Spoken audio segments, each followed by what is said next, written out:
Yeah, and now I think a classical question for 7-figure sellers is like maybe there are maybe 6-figure sellers or some people who are just struggling and like they are for 2 years doing something, this Amazon business, but you reached already a certain level. How can they speed up this process to get to the level, let's say like higher level, to the higher sales level, to 7 or 8-figure seller level? Like, do you have some advice which they can apply now and it will, accelerate? Actually, maybe we should introduce first. What do you think? We were just discussing with Etienne. We'll give each of the panelists 30 seconds to 60 seconds. Give your elevator pitch of what you've done, and also mentioning there maybe a couple of topics that they're experts in. So the questions could be more targeted. So who wants to go first? Is it on? Can you hear me? Talk, I think Okay. you will talk. So my name's Josh. I've been selling on Amazon since like 2012. Started a business with my mother. My mother used to own hair and beauty salons. My mum's not technical in the slightest, so she came to me with a hair product idea. Said, this product's amazing, can we sell it? I said, yeah, sure, let's try. So literally just started Googling, started looking for packaging, looking for sourcing, and then took things from there really. In the last 2 years, I've pushed my mum into retirement, and now I look to take like a much more data-driven approach, like using things like Helium. Yeah, so now like we sell between 2.5 to 3 million, and I still just think that the opportunity to double that within the next 1 to 2 years is just so easy. It's just all about now, like in my eyes, it's all about streamlining. It's all about creating SOPs, so standard operating procedures for those who don't know what SOPs are. It's just a simple like how-to of the things that you're good at. Maybe it's optimization. It's just trying to teach someone in really simple steps, like how to improve your conversion rate, how to improve your sessions. I think it's going to have a solid introduce yourself. Etienne? Hi guys, can you hear me?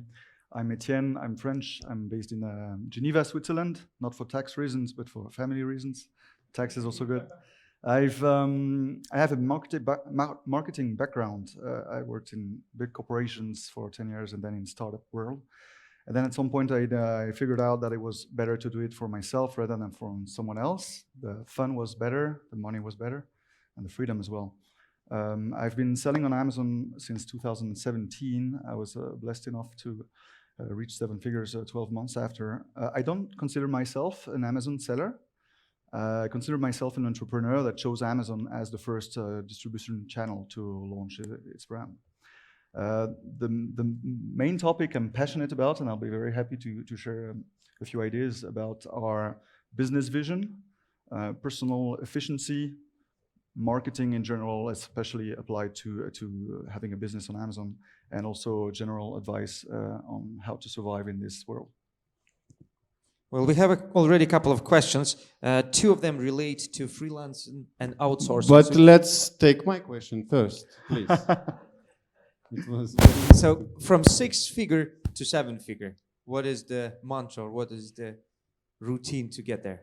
I'd say the first thing you want to do is, if you're at 6-figure, work out what you are doing well. I'm very much a strong believer of doubling down on the thing that you're doing well, and also not to chase shiny things. Like, it's a thing that I ended up doing myself. So after like the first couple of years, I was like, right, we need to branch off Amazon. We need a website.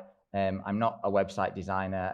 I couldn't believe that a website builder and a website designer are 2 completely different things. So when I got a builder to make the site, it was terrible. It took far too much of my time, and I realized I was chasing shiny things. The thing that I did well is optimization, is listing optimization. Back when I started, I was just trialing, testing, like putting the keyword once in the title, then putting it twice in the title, counting where I ranked before I even realized these tools existed. So to expand is, yeah, I'd really just say double down on what you think is working well, and then start to try take yourself, so you can take a step back, so you're working on your business rather than in your business. Where optimization is the thing that I was good at, the more products you bring out, you need to be constantly optimizing. You need to be looking at your sessions per product and your conversion rate. If you're if you're struggling to sell on Amazon, there's only really two things. Keep it simple. There's two things that aren't working. One of two at least. It's either your sessions or your conversion rate, and that's where you should start on every single product. Now, you should always start with conversion rate, because there's no point sending hundreds and hundreds of people to your listing and paying for that traffic when you've got a low conversion rate. I honestly believe if your conversion rates are not above 20%, then there's huge things you can do on your listing to improve it. There are anomalies where it's like 300, 400 pound products, or where people shop around, but the majority, like I'd probably say every single one of my products will be above 20%. I've got products at 75%, and that's really just looking back at them, optimizing them. And to get sessions, for example, you need to concentrate on winning the click. You need to make your image the one that stands out on that page. When you look at the search engine results pages, if you just like turn around and look at it and you don't see yours first, or your friend doesn't see yours first, that's where you need to start. And I think on my side, the main point that helped me go from 6 figures to 7 figures and continue growing is having a clear vision of my long-term objective, what I want to achieve with this business. And more than half of the value you can create for yourself in this business is not about the profit you make every month. It's about the exits that you can make at the end if you sell your business. So I try to keep that in mind and have a clear objective of how much I want to make in my exits, and then divide it into semesters and then months. And I have my 3 months planned, and very precisely build my roadmap based on that, and focus on the key actions that will make me reach the next goal, and focusing only on the biggest topic that will help me on that. Thank you, guys. So the questions from Slido. Augustus, we answered your question. Can we go to the next one? Is he gone? Okay. How do you outsource? Do you easily find freelancers? No, I've tried. And how do you find good freelancers? Maybe share some of your experience. At the moment, I don't really have we're a core team of, so there's myself and 4 others. I've got an inventory person, I've got a listings optimizer, I've got an operations person. So we fulfill from our own warehouse as well. And I can't remember my 5th member of staff. But so now what I'm looking at doing, I'm creating these core roles, and then all my next hires are going to be VAs. So you can get really cheap people using either FreeUp. There's plenty of other. I think there's one outside recommending Filipino VAs for like $3 an hour, $4 an hour. If you can write an SOP on how to do something, then all you need to do then is just check and review. So even if it's listing optimization, you can say to a VA, right, this my product needs to stand out on this page. You work out how to do that, and then come back to me. You can give them a set few things. I want to challenge the question. If the question is how do you outsource, it means you already decide you want to do this. I usually don't do much. I only focus on the big things and decide deliberately not to do a lot of other things. And when I need to do it, and not by myself, I don't have a team. I have one guy in China doing sourcing. I have a guy in Philippines doing customer support. That's it. And I'm a big fan of tools. If you have a problem, and if it's a real big problem and you really suffer from it, probably you're not the first one to have this problem, and probably there's some other entrepreneurs that developed a great tool to help you with that. So go first with that, and tackle one topic at a time. If your biggest issue is dealing with PPC, go through the entire market, play with the tools, go chat with agencies, and then find a solution for yourself, and then go to the next challenge. Yeah, I'd just like to double down on that. So the thing that you find takes the most of your own time, and also the thing that you don't like doing. So for me, it was PPC. I was really interested in PPC. I spent a lot of time learning PPC, and that gave me the fundamentals, the understanding. But then I realized it was taking up at least like half of my day. And now when I've got that experience of everything else in the business, I shouldn't be spending half my day on something like that. So to factor that out, so you can test the softwares, you can try to do the softwares, but if you're above $1 million in revenue, you should really be starting to look to outsource PPC. And there's a lot of names like Lazar here, Danny McMillan. Go to those people and get information from them, because you can outsource it for maybe $1,000 or $700 per month, and they'll worry about it. But coming back to the outsourcing, if you really need someone else to do the job for you, creating SOPs from the first day is super important so that you ensure that the quality is there. And also the briefing is super important, because if you're not briefing the people that work for you, either VAs or agencies, whatever, if you're not briefing them properly, then you cannot expect the result to be good. Shit in, shit out. So spend a lot of time in the briefing and also the back and forth. And usually on the first back and forth, I'm very sharp and quite hard, politely, but still I'm very focused on the results. And the stronger I do that in the beginning, then the cooler I can be on the next exchange. We're going to change the gears a little bit. More personal question, I would say, what is your biggest challenge right now? What are you working on, or what are you struggling with? So my biggest challenge is I'm really concentrating on stepping back. So it's what I just mentioned earlier, stepping back from the business, being able to not look at the business for like literally, I want it to be in a position where I can go away for a month and the business still run without me. So what that's requiring me to do. So I'm reading books on things like something called EOS, the Entrepreneurial Operating System, that lets you just manage your business to KPIs. So key performance indicators of like if it's gross profit, if it's like when there's a bunch of things that you set, and you make sure your team are all on board. So that's the biggest thing that I'm focusing on right now, being able to step back and making sure that my staff know what we're trying to achieve in these KPIs, and then it allows them to be more creative to achieve that. And then I can just look at the figures each week and make sure things, and then that also allows me to then get involved in what I'm interested in. If sales revenue is down, I can go straight to that person who's responsible for the sales revenue KPI. I can say, right, what are you doing? And then I'll know exactly what they're doing wrong, what they're focusing on. I'll say, right, change this, step back, allow them to do it, and then back and forth like that. That's what I plan. Same for me. I think in the coming 6 months, I'm focusing a lot on automating the business and having it run by himself, either with systems, with tools, and sometimes with VAs or agencies external. Yeah, somebody said the success of your business can be measured by the time you can just switch off your phone, not respond to email before it collapses. So at the moment, at which point are you? So if you just switch off your phone and stop responding to emails, how long will it take before things start falling apart? Hypothetically. 2-3 weeks. Joshua? I'm going to brag and say about probably like 6 months. But that's because that's what I'm setting up. That's what I'm concentrating. I've got an executive assistant who is really good. She knows what I'm looking for. She knows what I'm looking for in the KPIs. And then I've got people in each role, so that I literally can. But like, there's no way I could go 6 months because there's so much I want to do in it. But yeah. And the audience is also interested to find out how many brands you have before you reach the 7 figures, and what marketplaces, including outside of Amazon, you're actually selling on.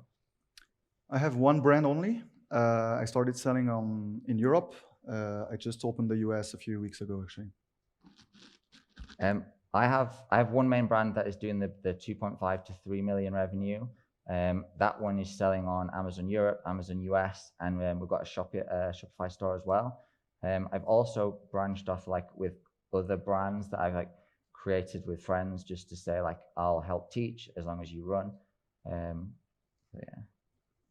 And if you had a time machine and you would go back 10 years ago, or you would have to start over, what would you do differently?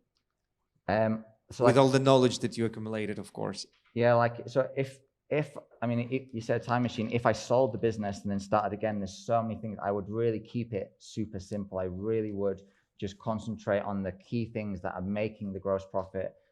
Optimization being a huge thing. A lot of people think that you should then set up other stores, do Facebook ads, do ManyChat.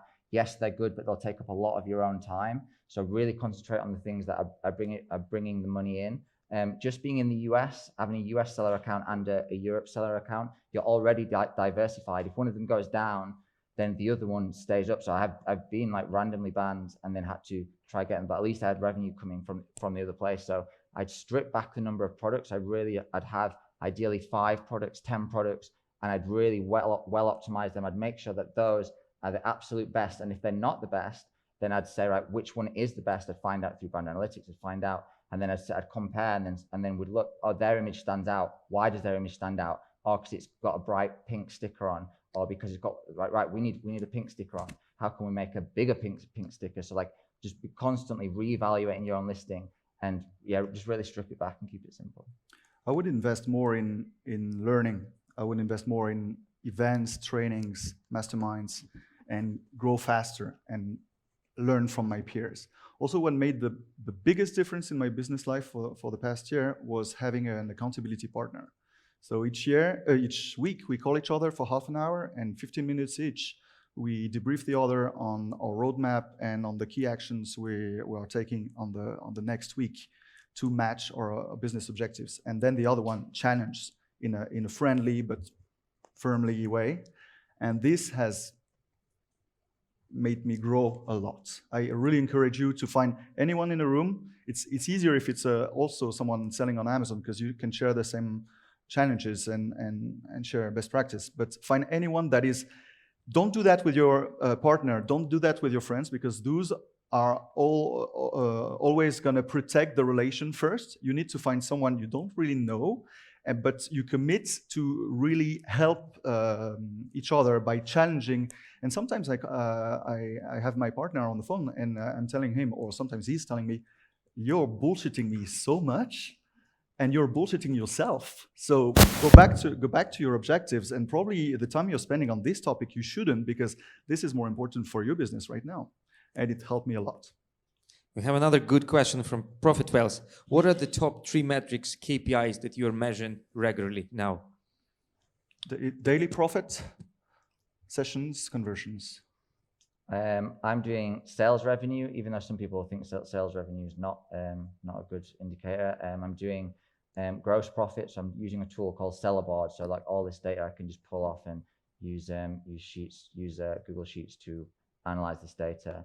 And then I'm also doing TACOS, which stands for Total ACOS, which basically refers to your PPC spend, but rather than an ACOS, it's actually what percentage you're spending compared to your total revenue. So I aim to be spending 10%, around 10% of my total sales on PPC. And if I'm only at 6%, then there's a huge opportunity there. So it's like I've got 4% to play with to increase things. And then that makes me that obviously if I start to go over that, then that's when I need to strip back. I'm obviously going for too many. I'm throwing away profit at that point. So those are really important figures for me. Thank you. We have a few questions relating to the tools you're using and what you're doing yourself, what you're using tools for, what you outsource. And the 2 questions are about PPC. Do you use any PPC software, outsource or do it yourself? And about VAT. Do you do all the taxes yourself, or again, do you outsource it to somebody? So for PPC, I've just recently outsourced it. As I mentioned earlier, it was taking up far too much of my time. Now I get like weekly calls and I check in with the PPC guy just to make sure that he's in line with what I'm looking for. And I find that's really helped. It allows me to put that responsibility onto someone who's really passionate about that. Sorry, what was the rest of the question? VAT and tax returns. So I've got someone internally that does that. I'm worried about that. And then I use the Amazon VAT calculation service, which is a terrible service. I wouldn't recommend it to anyone. Anyone that's been through it will definitely know what I'm talking about. The service is terrible. So I've already spoken to Alex, who did the presentation earlier. I said as soon as they try to charge me for that service, I'll be coming straight to you guys, because obviously Simply VAT, when it's really simple, I can go straight to them and not worry about something like that. Because it takes your focus. As a business owner, you don't want your focus to be taken away from the thing that you do well. If you start looking into having to design websites, if you start looking into chat flows, even though you may be good at chat flows, remember who you are. Like I know actually you didn't class myself an Amazon seller. I do class myself as an Amazon seller, and I'm good at the optimization side of things, and that's what I need to be doing as much as possible. VAT, you shouldn't spend any minutes doing that yourself. There's absolutely no value. Find a service. If you sell in Europe on the pan-Euro system, Amazon is sponsoring the first year for a few services. There are other good ones sponsoring this event. Don't spend any time on this. On PPC, I've done a lot of things. I was doing it myself. I spent between 1 and 2 hours per day at some points optimizing the bids. No value neither. Then I tried some agencies, then I tried some tools, and I strongly recommend checking the market and find the best tools for your objectives.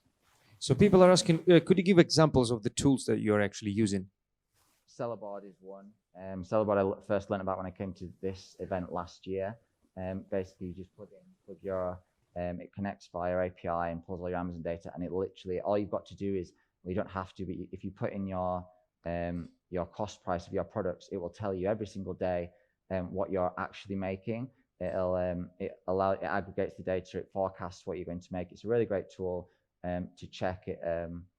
And then you plug your US in, plug your Europe one in. I use that. I also pivot off. I use Google Sheets to use that data to then create like a sales tracker effectively for every single ASIN individually. I monitor, and if anyone's interested, I'll give you a quick look on my phone later on. I track the conversion rate per day for at least all my top 10 products across every marketplace. So UKD, FR, ES, and IT, and that's the most important thing. Like as soon as I start, and it's only in the last year I started looking at that level, you can easily see that your conversion rate, and that's the thing that's a KPI that you need to be changing. If you're at 8% or 10% on one of your products, then each day, and obviously you can get this information from Seller Central anyway for aggregated over 30 days or going individually, but your conversion, you need to be looking at that and seeing what you can do better, because there's no point throwing PPC at a listing that's converting at 8%. Well, there is, it'll make you a little bit of money, but imagine if you're 30, 35, 40%, then you will literally start to dominate, and then it's worth sending the PPC. Your PPC becomes a hell of a lot cheaper for that. So on top of the PPC tool, ETIENNE as a Swiss knife, Sellboard is great. Also in the logistic, I use Flexport for the US, I use Oversee for Europe, and for sales forecasts and cash management, I use one service called Fever from the US, one called SoStar. Thank you. We have a question from Tom. Do you have a proven routine for new product launches? No. It's something that I'm working on. I really want to optimize what I've already got. I'm really concentrating, focusing on what I've already got. It's something that I expect to use VAs, virtual assistants, to get certain research, to do certain tasks. So I still want to build out the different ways, and you'll hear, the more you come to things like this, you'll hear different ways that people do this product research. But at the moment, I've not got that. But that's, as soon as I've got the fundamentals and all my SOPs for things that I'm currently doing and double downing on that this whole Amazon business is rinse and repeat. So once you've done it once, you literally can go back to step one and just do it literally in a circle. So once you've got a system that's working, then the final step is, right, just bring out product after product after product. And at that point, I'll be looking to launch as many products as I physically can. Yeah, same situation here, just because the Amazon parameters are changing from month to month. So I'm trying to refine the launch process and focusing on organic rankings and reviews, and then PPC placements. We have another interesting question. For someone who starts the business, what do you recommend not to fail at the start or at the beginning? Don't do copycats. I started with a copycat product. I had many failures with copycats. Today, it doesn't work anymore at all.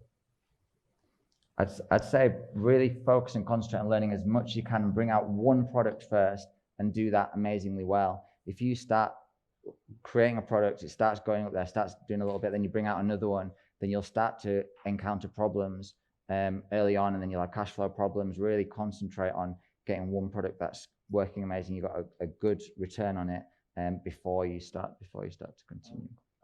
I would say we usually start with a product because we see a market opportunity, we see consumers that are lacking certain features or that have a strong problem. So we start with a product, but as soon as you get a first product that is working on the market, focus on your consumers.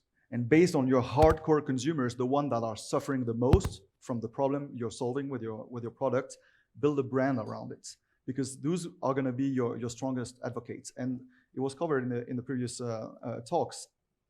Building a brand is key in this business, and that's the only reason where we're here. Amazon consider ourselves parasites. They go directly to the Chinese factories because they want the cheapest price, the cheapest products with the acceptable quality to serve the consumers. I was invited at Amazon London headquarters last month because they presented the Amazon exclusive new program, and we were probably 100 in the room, but they gave the same talk in Shenzhen before Christmas. There were 2,000 people in the room. They don't care about us. We're just noise for them. So if we build strong brands, we have a reason to stay there for long. And having a logo is not having a brand. Having a brand is really having a mission, solving a problem, and having a sense in the world, because people don't buy what we do, they buy why we do it. So based on your product and your core consumers, build a mission around there that talks to you first, that talks to your consumers. You can pick whatever.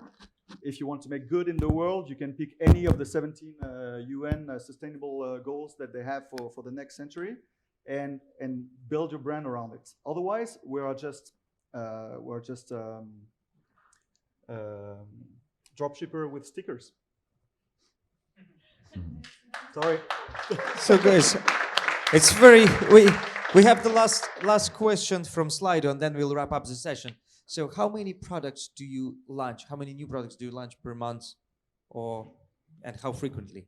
So at the moment, I'm probably only launching maybe maximum 3 per quarter. Literally, so once a month I'm looking to launch. Again, that's down similar to Etienne. I'm really dialing down on my launch process and making sure that it is a repeatable situation. Otherwise, again, I'm going to be tied into the business. I'm always going to have to be there for the launches. So I'm just doing once every month, and even that I still find that's quite a lot. At the moment, I'm launching 1 or 2 per quarter, but my product roadmap is full for the next 3 years. So either I'm going to launch it, or the one that will acquire my business will launch it afterwards. Let's give them a round of applause, and maybe just to finish the session off, what would be the 3 recommendations that you could give to the audience here and to the ones who are watching us before we leave? 3 tips, 3 takeaways, Really 3 pieces of advice. Go straight back to optimization. I mentioned it earlier, but look at your listings. If any of them have any sort of conversion rate below 20%, ask yourself, am I really doing this properly? Does my image stand out? Am I going for the correct keywords?